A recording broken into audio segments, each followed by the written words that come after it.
Cumprimento o presidente em exercício, neste momento, deputado Padre Honório, e cumprimento os demais deputados e deputadas que compõem essa casa. Eu serei muito breve para fazer um registro com muita alegria. Foi realizado ontem, no Centro de Celebrações, localizado na Rodovia do Sol, por iniciativa da Igreja Presbiteriana do Brasil, através do Sínodo Central, presidido pelo pastor Jailton, tendo o pastor Adilson como secretário, um culto em ação de graça pelos 500 anos da Reforma Protestante. Foi um momento abençoado, um momento muito bonito, onde nós tivemos a oportunidade de ouvir, conhecer um pouco mais da palavra de Deus, através do pastor Hernandes Dias Lopes, aquele abençoado homem de Deus, que trouxe para todos ali presentes um pouco da história, da marcante história do povo cristão na face da terra. Oportunidade de relatar a ação de destemidos homens cristãos que buscaram escrever uma nova página na história do cristianismo na humanidade, buscando que os homens e mulheres cristãos e cristãs voltassem a sua atenção, a sua fé para o fundamento bíblico, tendo a Bíblia como regra de prática e de fé. E ontem, através das palavras do pastor Hernandes Dias Lopes, nós tivemos mais conhecimento desses destemidos homens que promoveram a reforma. E a conclusão do pastor Hernandes Dias Lopes, ao fazer uma análise das questões atuais, das diversas instituições, até mesmo o nosso meio, o meio evangélico, conclui-se pela necessidade de termos uma nova reforma, para que o cristianismo, para que a pregação da palavra não esteja a serviço de pessoas mercenárias, de pessoas que cultivam, de certa forma, a idolatria, de pessoas que possam buscar admiração, fama, riqueza e dinheiro, mas que todos possam ter a Bíblia como regra de fé e prática e possam servir a Deus tendo Jesus como centro da nossa fé.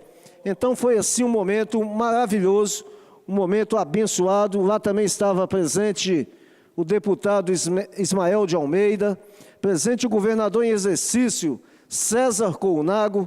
Nós tínhamos lá centenas de pastores da nossa amada Igreja Presbiteriana do Brasil e milhares de fiéis que lotaram as dependências do Centro de Celebrações, e nós assim ficamos felizes por aquele momento, momento de conhecimento da palavra, conhecimento da história e, sobretudo, de louvor e adoração ao nosso Deus. Ainda ontem tive a oportunidade, aqui faço um registro, de participar de um culto na Igreja Jardim Carapina, na congregação da Igreja em Jardim Carapina, da Igreja Presbiteriana do Brasil, lá onde nós temos o pastor Júlio, com a presença do pastor Rinaldo, que é de Cachoeiro. Um momento também abençoado foi de batismo da criança Ana Lívia, filha do presbítero Gilmar e da missionária Edna, e um momento muito bom, aquele povo humilde,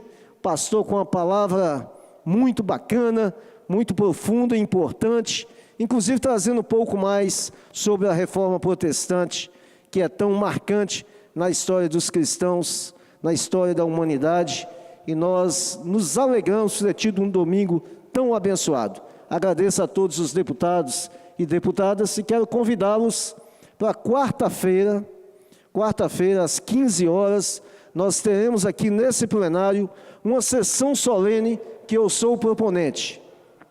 Quarta-feira, às 15 horas, a nossa sessão solene será de homenagem à Rede Aica, do município da Serra, pelos seus 20 anos de assistência social, especialmente às crianças e adolescentes da Serra.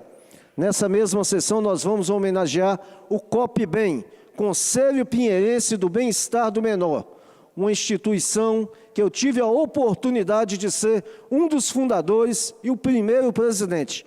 Conselho Pinheirense do Bem-Estar do Menor, uma entidade que recebe muito apoio da Igreja Católica, tem apoio da Prefeitura Municipal, tem apoio de vários voluntários e está completando 30 anos. E nós, amanhã, aliás, na quarta-feira, vamos aqui nessa sessão solene render homenagem a valorosos homens e mulheres que têm no seu coração, na sua prática de vida, um sentimento de solidariedade aos mais necessitados, especialmente as crianças e adolescentes que precisam do carinho, precisam do amparo, precisam da mão amiga das associações, das entidades que suprem um papel que deveria ser do poder público.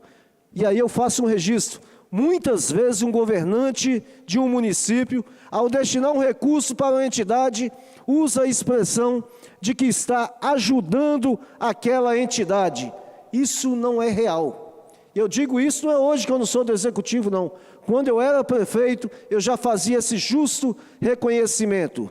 O poder público não ajuda as entidades, é o inverso. As entidades que ajudam o poder público são as entidades que exercem as ações que o poder público é ineficaz, que o poder público não cumpre o seu papel. Aí surgem valorosos homens e mulheres reunidos em uma entidade que passam a ajudar uma comunidade, uma sociedade a amenizar os seus problemas. E quando esse trabalho é em favor de crianças, em favor de adolescentes, merece todo o nosso reconhecimento, e é isso que faremos, homenageando o COPBem, Conselho Pinheirense do Bem-Estar do Menor, e a Rede AICA, na próxima quarta-feira. Concedo a palavra para uma parte, deputado doutor Hércules Silveira. Muito obrigado. Eu quero assinar embaixo do discurso de Vossa Excelência, quando se refere a essas entidades sem fim lucrativo. Nós criamos aqui a Frente Parlamentar do Terceiro Setor. O Terceiro Setor hoje movimenta cerca de 5 bilhões de reais por ano. Corresponde a, 5 bilhões não, 5% do PIB brasileiro. Se fosse um país, se fosse uma economia, um país seria a 8ª economia do mundo.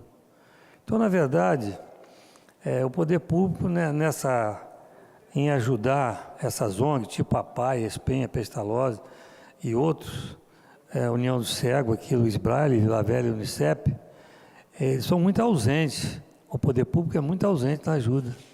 Na verdade, esse povo que ajuda o poder público. Deveria ser o contrário, né?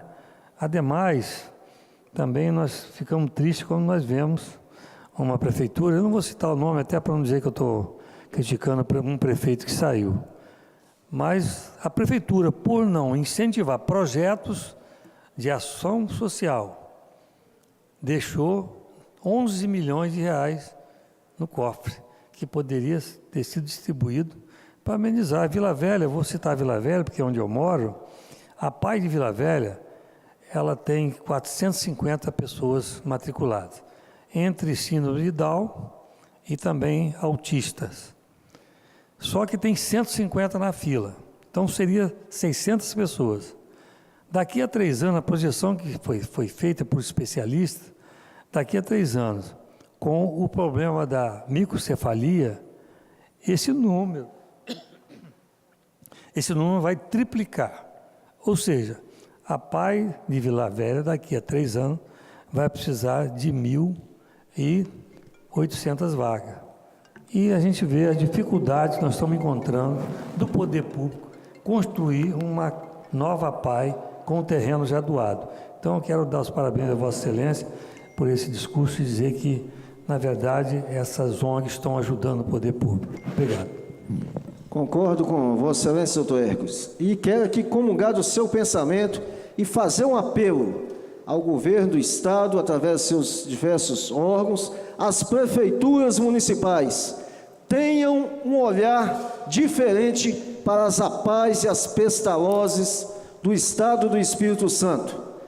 Se existem apoios, caiam na consciência e ampliem esse apoio, ampliem essa parceria, pois é fundamental que as pessoas com necessidades especiais, na verdade, as pessoas com deficiência, tenham a devida atenção no Estado do Espírito Santo. Obrigado a todos e a todas.